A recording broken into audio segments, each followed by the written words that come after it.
Hello, everyone. I am Lillie Mae, creator of the Glambitious brand, and I'm excited to bring you another virtual experience today. Please visit my website, theglamceo.com, because I've created a platform to empower women and help them, achieve their personal goals and their professional goals. I urge women to be entrepreneurs and to thrive in their passion. So if you visit my website, there are a ton of resources and opportunities for women to, generate exposure of their business, to grow their brand and visibility. Please also be sure to follow me on Instagram at I am Lillie Mae is my personal page, and at Glambitious IAM is the page for my brand, where we share empowering quotes and opportunities, grants, and just, any resources I feel that can empower women. That's what I share on that page. So without further ado, we have two amazing speakers today that are going to share a message with you related to their passion. And our first speaker is going to be Kristen. So let me put Kristen on the screen so that she can get started here. Good afternoon, everybody. Thank you so much, Lillie, for having me today. This is like a very exciting time for everybody out there. So it's just great. So my name is Kristen Fenrick, and I'm the CEO of Clearly Kristen Inc., a fashion jewelry and accessories brand. And I'm here today to talk to you about how to level up. In this new time that we've been in with COVID-19 and everything that's been going on, it's really time to take our brands, take our passions, our desires, everything that we're doing, and take it to the next level. So when I first started out my accessories brand, Clearly Kristen, I was doing pop-up shows all around the city of Houston, which is where I'm from. And it was a lot of fun. We had a great time. I would do fashion shows, and I did a lot of stuff that was in-person events. I even had retail and shared a shop with several ladies, and it was all great and fun, and we made money. But the problem was, if you don't have people that are coming in the store, you're relying way too much on just happenstance. So we all sat together and decided we have to figure out some things to come to the table a little bit differently. So with COVID-19, what's been the most interesting thing is I'm watching all of these brands look to try to figure out how they can take their brand, themselves, their platform to the next level, but they're really struggling with how to make it happen. See, I understand that struggle. When I first decided to go from being in the retail environment and looking now to go online, to build my brand, to have an online presence, I needed to figure out this media game. I need to figure out how to make the websites work. And if anybody has been in the fashion industry, you will understand that just getting something as simple as product photography is a lot of work. So it took a lot of effort. It took a lot of time. It took a lot of, trial and error to figure it out. And so what I'm here today to talk to you about is just to give you a little hints on what you can do to make it easier for yourself to begin to level up, as we're talking about, but also begin to show your brand to the public in the way that you want to show it. And so you have the opportunity to tell your story your way, in the way that works best for you. So my first hint today is to start, right, with the end in mind. So if you want to be a brand that's known for doing really big, awesome things, you don't want to start with just something that's super small. Now, I'm not saying that start having a small beginning is a problem. No, I'm saying begin with that end in mind. So if you're thinking you want to have media that's going to be top notch because you want to have a big presence, then you need to go on and get top notch media. If you want your website to have a presence where you are somebody that's going to be looked at as an expert in the industry, then you need to invest in the right equipment if you're going to do it yourself, or invest in people that can help you bring your story to life.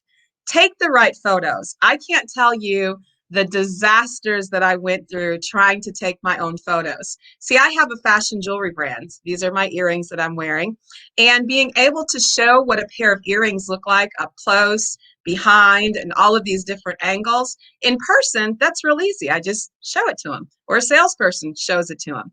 But when you're dealing with online media, you have to be able to show that picture and the story of why somebody should want to invest their $30 or $50 in the item that you're selling, you have to be able to showcase that.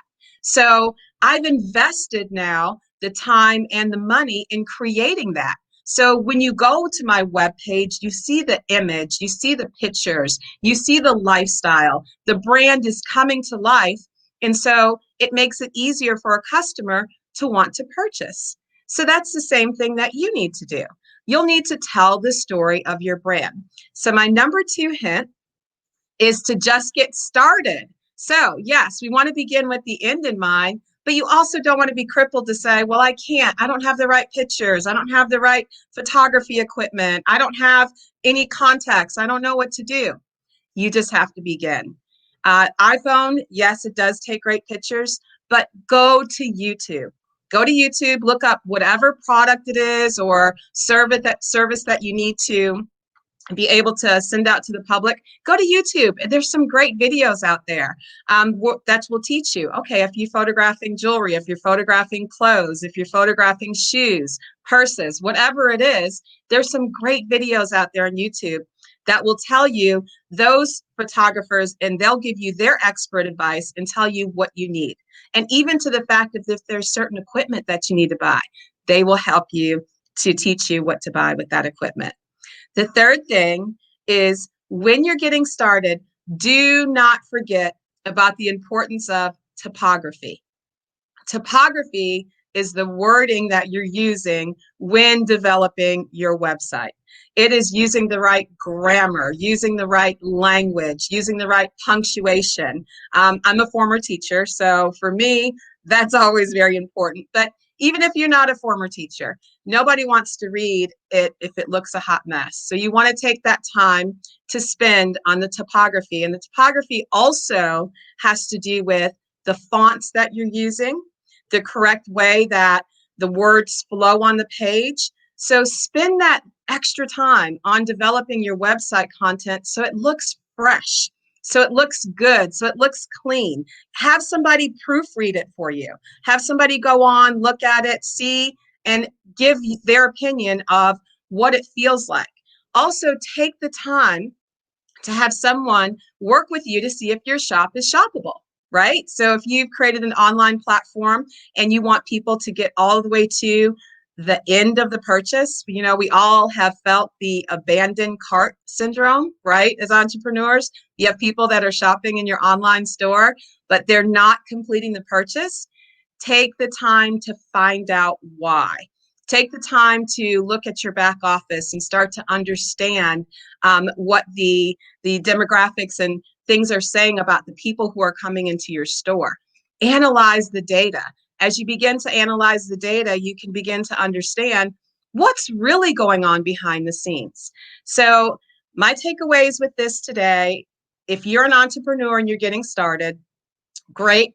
Make sure you take the time, do some research, and start with the begin with the end in mind. Know who you are, what you want your brand to represent, and what you want to look like 5, 10, 15 years in the future, even if it's just a few months.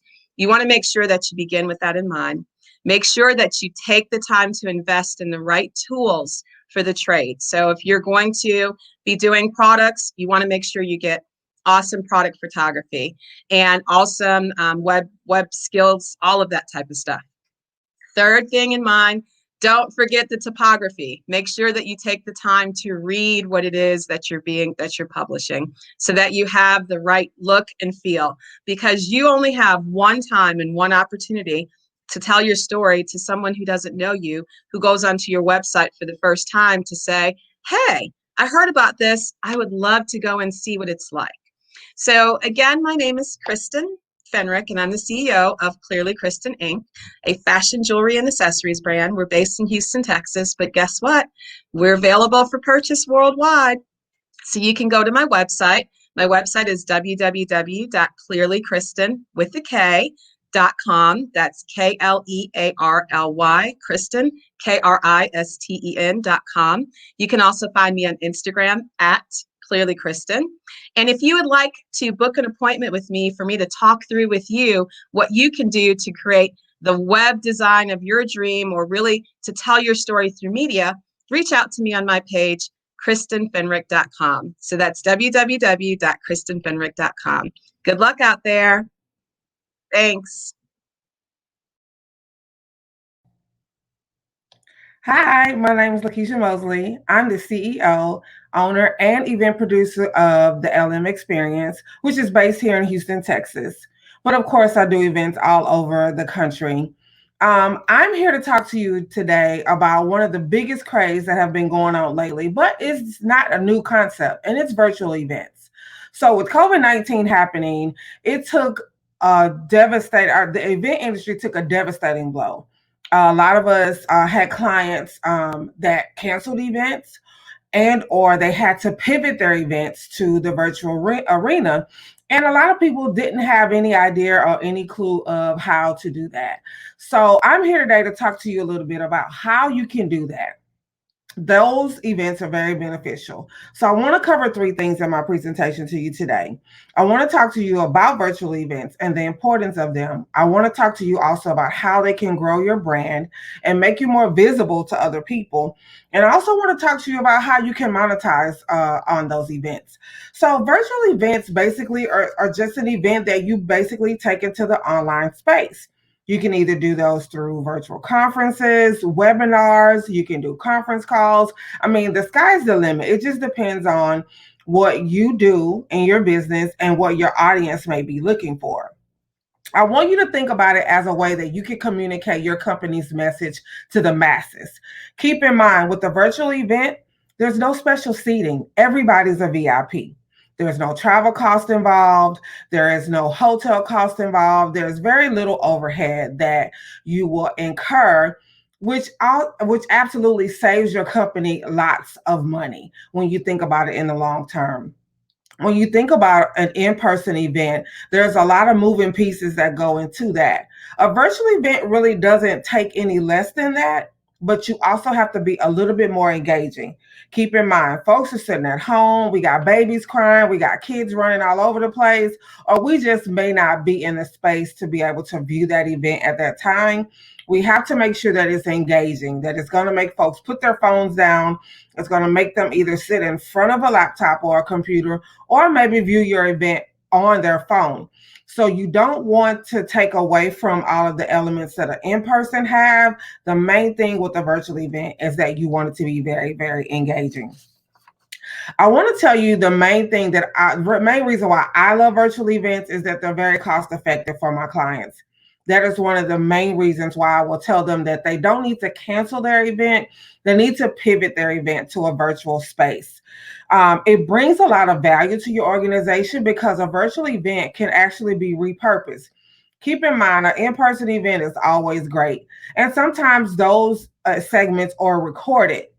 But a virtual event keeps you in a space where you can reshare that content over and over and over. You can either dissect it and use pieces of it for a certain event, or you can have the whole thing and you can just repurpose it for whatever purpose that you may need to. They're an excellent way to grow your brand. They get you in front of an audience that you may not necessarily get in front of. Think about it like this. Jane is your client and she's been your client or customer for several years. Well, you have this event every year that her friend that lives in New York can't make it to California to be a part of. Now, Jane could tell, Laura, hey, they're doing their event online this year and it's virtual and it's free or it's for a low cost. I want you to attend. You've never been able to attend before. Now you have just tapped into Laura's audience, her fan base, people that she knows. She's going to sign up for your event. You have her on board, and now she's going to share it with other people who are also going to come on board. So you really broaden your horizons when you actually go into the virtual event space. You really open yourself up to a whole different audience, a whole different fan base that you probably never thought about before.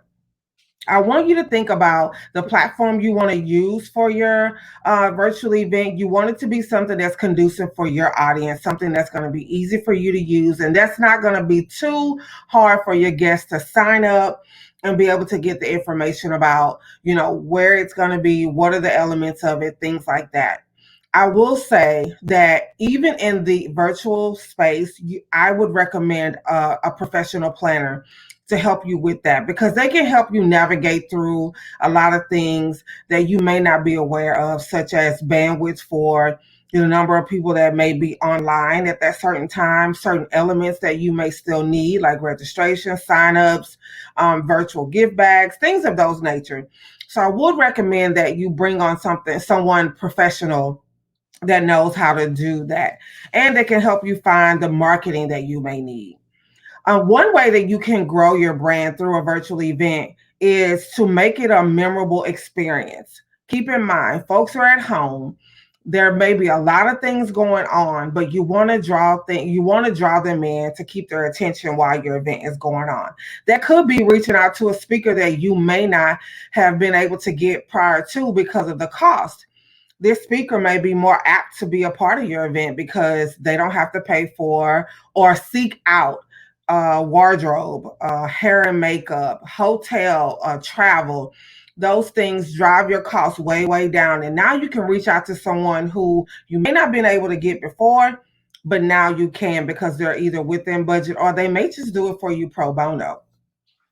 Think about how you can showcase your business to the masses in a way that makes everyone feel special and feel like they're a part of what you're doing in your brand. It could be a product reveal, it could be a how-to, it could be even a launch of something that you're getting ready to do. But it just keeps them involved in what's going on with your business. It helps you grow your brand by also creating valuable content. Again, you can repurpose this content over and over and over again. So as we talk about content, let's talk about ways to monetize on virtual events. A lot of people think, oh, because it's virtual, I'm not going to make any money, or it's a free event, I won't get any return on that. You actually still can make money with your event, which is why it is key to bring on a professional event planner or event manager to help you navigate those things. So you could charge for tickets anywhere from say $5 to $10 to $200. I've seen some virtual events that are in the $100 ranges. But you have to make sure the value for that event is worth that pricing, because during the times that we're in now, folks may not be able to afford that. You can create many sessions of your event that you can sell. You can repurpose that event over and over again just by dissecting it, slicing it up, and maybe pairing it with, say, an ebook or a workbook or something like that is another way that you can monetize. My favorite thing to do is to always create an all access pass, which gives your guests lifetime access to your event where they can watch it over and over again. You also may have your speakers throw in something extra for those who actually purchase your all access pass. So it could be a checklist, it could be a copy of their book, it could be a free session with them, anything that will make it worth your while. I would say pricing that anywhere from say $19 to $47. You just have to see the value in what you're offering to them. Create merchandise, workbooks, ebooks, anything that's tagged or branded with your company's information so that guests can reach out to you afterwards. They can have a memorabilia about that experience that they had with you. You can also sell virtual vendor booths. You can have an area where your guests can actually talk to representatives who may be sponsoring your event by having virtual booths, as well as you can have sponsorships as well.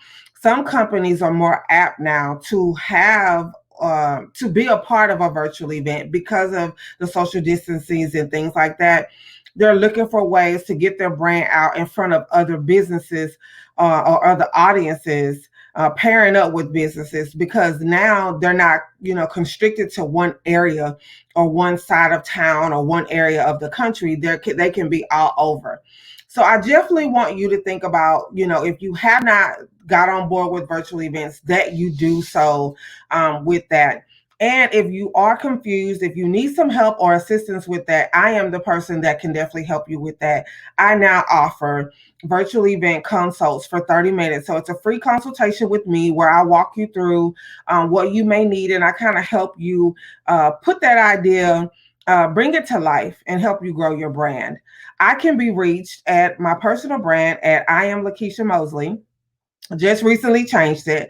I can also be reached at the LM Experience, which is both on IG and Facebook. You can reach me that way.